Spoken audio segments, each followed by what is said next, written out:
from my voice, but I have never seen anything like it. You believe in miracles? Yes! Unbelievable. Welcome back to the show. Andrew Zimmel, host as always. Well, we have a controversial episode today. We're talking about the controversies that have been coming down the pipelines. And there's two big ones. And we're not talking about Paul Pierce keeping LeBron out of his top 5. No, we're talking about Doja Cat and her recent story, because I have a little bit of a conspiracy theory on that. And, of course, at the end of the show, we got to talk about Barstool and what they're going to do in the future and what we could expect, honestly, for tomorrow from that company and their flagship podcast. So, moving on to Doja Cat. So, if you haven't kept up with the story, if you don't know who this is, Doja Cat, a pop star, reaches pretty successful levels of fame on the internet in the past 6 to 8 months. Had a song that charted in the top 5 for the longest time on Billboard's top 5. Had a song with Nicki Minaj on a remix. Everybody seemed to love this artist. Everybody seemed to really enjoy the music she was making. But like all things on the internet, you can't have it for long. And it comes out later that she was on some chat rooms that she probably shouldn't be on with some gentlemen who, for better or worse, would probably be more concerned about racial superiority than when her next album is going to be coming out. So this all goes back to when she did this remix with Nicki Minaj. So there was a famous song, So-So, was charting very well. They did a remix of it, and she said on Twitter that she would show her boobs real hard on her Instagram Live if the song charted at number 1. Now, if you haven't been on the internet in the last 20, 30 years, you might not know this, but men on Twitter.com, men on the internet, are very horny. And they got that song to number 1 very, very, very quickly. And then she went on an Instagram Live and said, hey, I played all of you. Guess what? I'm not showing my boobs really hard. All right, that's all fair. It's all fair in love and hip-hop, right? Like, it makes sense. I don't blame her for not doing what she said she was doing. And, you know, she's been known to be a very satirical, a very fun-loving artist. So it didn't shock me that she played these guys. And if you're a guy and you didn't keep up with Doja Cat's story and you just saw a pretty face and you said, well, you know, I'm trying to get some good Instagram Live videos, you need to know your background before you decide to jump in the arena, bucko. That's how this works. So it didn't shock me at all. The thing, though, that really surprised me, this is kind of where the conspiracy theory goes in, is how quickly these simpletons were able to get this information.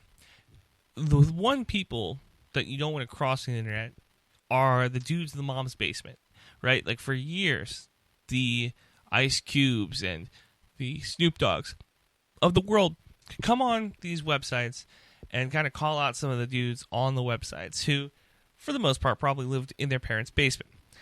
But that has now completely flipped.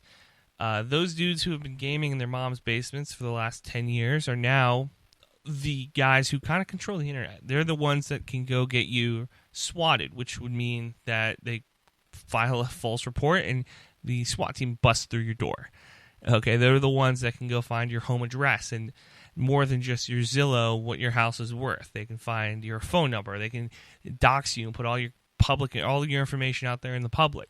They're people not to be trifled with on the mean interwebs. And what Doja Cat did is a lesson that we all can learn from. Don't mess with the horny guys on the internet because they will come after you in a very strong way. Now, the question is, how much should we care about her appeasing white supremacists, what we should do with her before she was really famous, being on chat rooms, and even while she was very famous, being in some of these chat rooms? I don't really have much of a leg to stand on this one. I don't have much of a stance on what Doja Cat should do as an African American and how she should navigate these waters. That's not really my place to judge, but I will say this, that if you are in a situation like this, I think all pop stars can learn from the situation, is that if you gain any sort of fame, any sort of recognition, you need to go back and take stock of your life. Because even the innocent, fun-loving things you were doing before, even if you were in a situation where things weren't entirely great before, maybe you were doing cam videos or sending feet pics. If you're a young pop star coming up and that's in your past, I would 1,000% own up to that at the beginning and not try to paint a false narrative. And I think what we've seen now from a lot of music labels and a lot of management companies with these artists is that they aren't doing that. They're trying to rebrand and trying to paint a different photo. But if you've ever seen a painting, right? If you've ever seen a painting before, you can paint over said painting. You can go get a Mona Lisa style painting, paint over it. Well, it's still always going to be there. There's still always going to be that original coat underneath whatever you try to paint over it. And it just takes some time before that image is found out. And I think that's what happened to Doja Cat. I think that it took a little bit longer for her true self, her true past to find out, to be made public.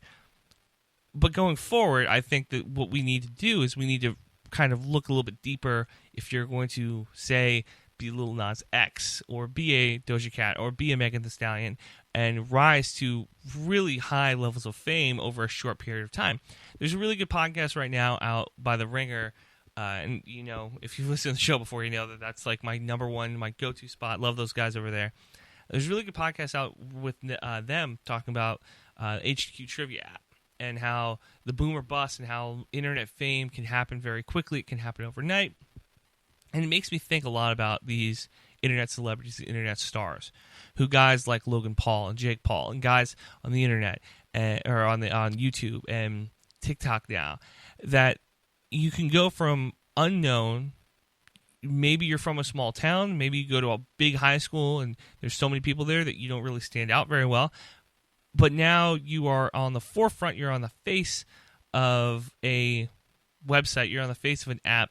And you're always on the home screen. People are always retweeting your stuff. People are sharing your videos. You're number one trending week in and week out. And what that does to somebody that isn't prepared for it and doesn't know how to handle it. And that's almost, we talk about how in public schools we're not taught how to balance a checkbook. We're not taught how to change a tire. It's, trigonometry and reading the classics and how, what does that do for an individual when they go in the real world. We almost at this point need to have a conversation with fifth graders about how to navigate the internet, because it's no longer don't get on chat rooms and talk to strangers. Don't, go on the internet without your parents' permission, because that's already happening. You need to figure out what happens when you make that really cool cat video and they want you on Good Morning America. Okay? So that's really, I think, a big takeaway from this, and something we need to go forward with. All right, shifting over, we're keeping these podcasts kind of short. We're putting out a ton of them, and they're all very bite-sized for you. You can listen to one, you can listen to all of them. I don't want you to have to sit in your car, you don't have to sit in your apartment and just scroll through podcast after podcast after podcast. I figured that I would prefer to do 4 or 5 short ones for you, and then you guys can pick and choose what you want to listen to, rather than I'm going to give you a hour and a half long one that you have to sit through. I think that it's better to do the short ones than you guys can choose. So moving on, Barstool controversy. I was never a fan of this podcast. I'll be the first to admit it. I think part of it was because it had the Barstool logo on it. I am not a Barstool guy. I'm not a Barstool fan.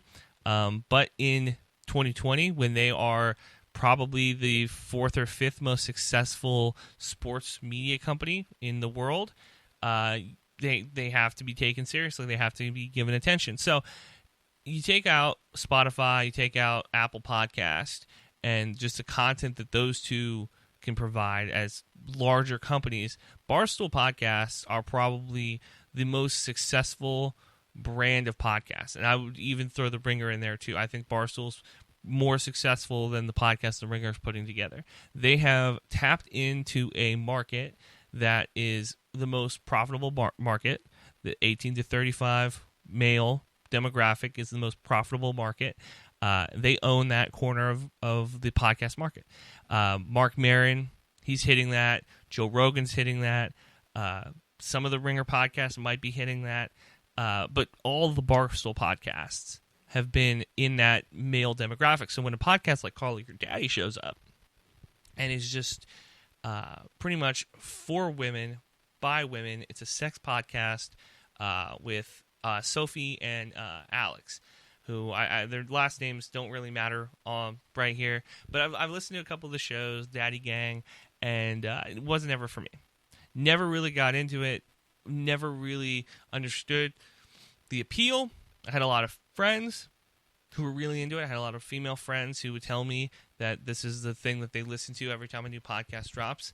That they would go completely do their stream. That hurt my feelings as my podcast comes out on those same platforms.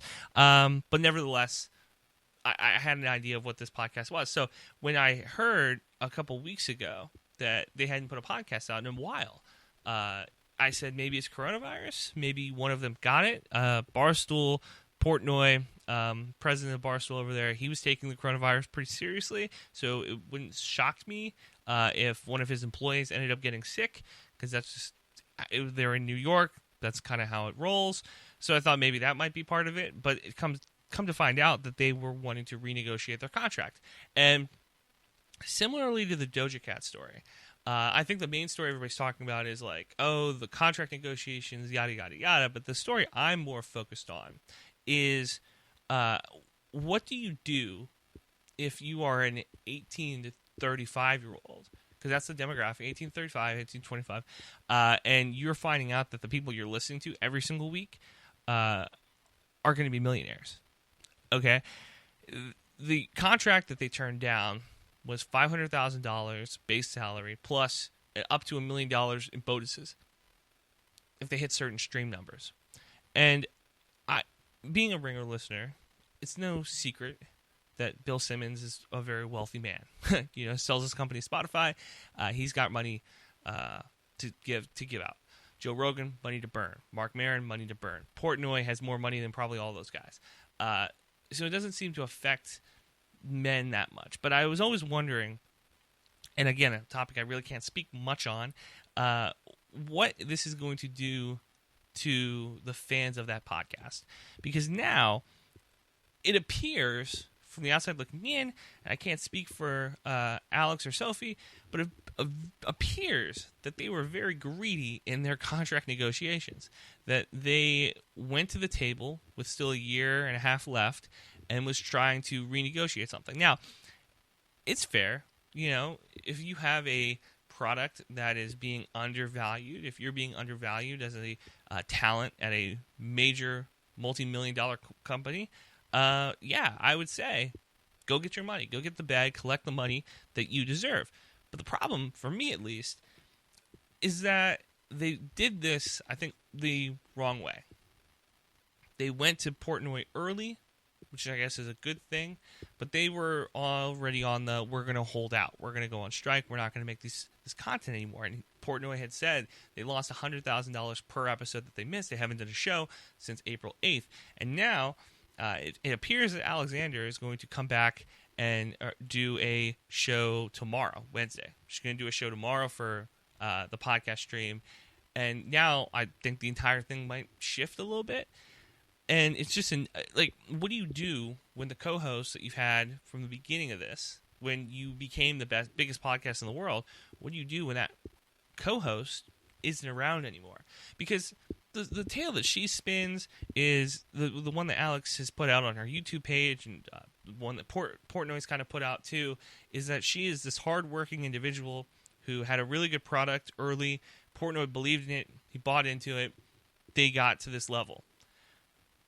But, it's hard to say. It's hard to say that they're going to be as successful without the second person in the booth with them. It's easy for me to make another comparison to Francesca and Mad Dog. Mad Dog, right? Mike and the Mad Dog. I don't know why it took me so long to come up with that. Come up with Mike and the Mad Dog. when Chris left, when Mad Dog went to Sirius XM, I think the question for a lot of people was, can Francesca host a show on his own? And of course, he became the Pope and is very successful in New York as sports radio. Chris is very successful at Sirius XM. With this, though, this is unprecedented. We haven't seen a podcast this large break up. The only example we might have is if the PMT guys, the Pardon My Take guys, if Big Cat and PFT decided to split ways. Lefko and Sims at Bleacher Report. When Chris Sims went to NBC, Lefko hosted the show by himself, and it has reached new levels, mostly because, in my opinion, I don't really know if it's the content. I think it's good content still, but I miss Chris listening to it. I think it's more that Bleacher Report got behind Lefko because they know that it's such a profitable enterprise, podcasting. They know that he's such a profitable talent that they got behind him, and now that show is larger, I guess, than it was before. But I still think that the Sims pairing was better.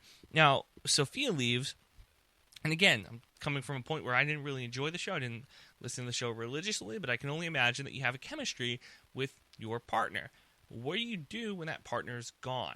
And that's what Barstool, that's what the Call Her Daddy girls are going to have to figure out. And part of me wishes that this thing dies on the vine, because I think that there's an untapped market for it. I think that there's going to be a lot of kind of mimicked podcasts. I think that a lot of companies are going to see what they did over there and hopefully do something similar to it. But at the end of the day, Barstool will be fine. Okay, that's I think the underlying thing here is that whenever any of these stories come out, whenever any of these podcasts, hey, this person wanted to renegotiate a contract, and this person did this person did that, this talent's not getting paid. At the end of the day, if it's NBC, if it's Barstool, if it's your local talk show host, no matter what, the company's going to be fine. I still don't buy that there's any talent out there that is bigger than these companies. And that sucks. As a talent, I'll tell you right now, that's a tough pill to swallow. Maybe some other talents will disagree with that. Maybe you could say, well, if Joe Buck leaves Fox will never be the same. If Al Michaels leaves, they'll never find another Al Michaels. And that might be true. But I think that the companies that these guys work for are always going to be there. But the institutions will be institutions. It takes a lot of bad decisions for an institution to fail. And I think that Barstool, this wasn't a great choice. I've said from the beginning, if you hire young, unproven talent, guys that haven't ever been on that stage, people that don't know the ins and outs of the industry, people who don't understand what it's like to be in the spotlight 24/7 like it is in Barstool, it falls apart. I'm going to compare, and then we'll get done. I'm going to compare Barstool to another sports media company, ESPN. Every ESPN anchor, every ESPN talent that you can talk to, there's books written on this. They all say the same thing, is that if you come to ESPN, if you get hired out of Detroit, you get hired out of St. Paul, Cleveland, Nashville, you're a local writer, you're doing a good job covering the beat, say the team wins a Super Bowl, you have become a faucet of information for that team. You go to Bristol, you go to ESPN, get hired by the mothership. If you don't know who you are, if you don't have the personality, if you don't have all your ducks in a line and you're still trying to figure your stuff out, it's not going to work. It just isn't. You need to know who you are before you get there. And Barstool has now become the same thing. If you go to Barstool and you're unproven, okay, you go to Barstool and you don't know what you're doing, you don't have any idea of how the industry works, if you have only been a fan of the company for a couple of years and you didn't do your research and what it was like to come up with this company, if you don't know people like Barstool owner Dave Portnoy in your life, then you're going to get eaten alive. And I think that that's what happened to Sophie Alexander. And look, you hear the other talents. The other talents have said that when they were in the office with them, they didn't like them. They were kind of standoffish. They never vibed with them.